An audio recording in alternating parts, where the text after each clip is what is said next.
आता आपण बघूया टॉप 9 मोठ्या बातम्या।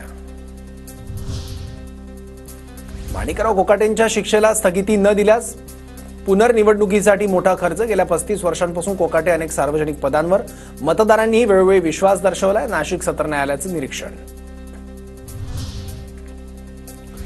रक्षा खडसेंच्या मुलीची छेड काढणारे आरोपी 10 दिवसांपासून फरार। या सगळ्यांचा आका कोण, आरोपींना पाठबळ कोणाचं हे शोधण्याची गरज। रोहिणी खडसेंचं वक्तव्य। 8 ते 10 दिवस झाल्यानंतर देखील अजूनही त्यातले 3 आरोपी हे फरार आहेत।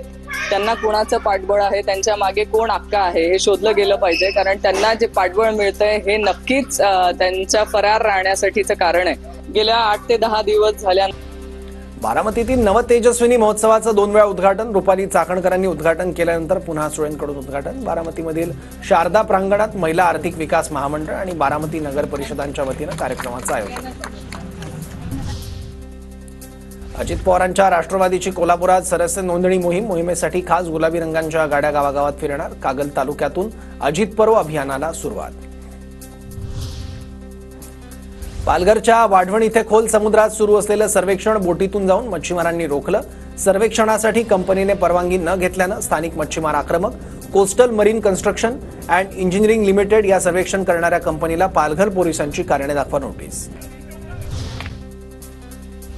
नाशिकमध्ये भाजप पदाधिकारी रोहित कुंदलवालला ठोकल्या बेड्या। अवैध सावकारी, जीवे मारण्याचं पॉक्सो कायद्याअंतर्गत गुन्हा दाखल।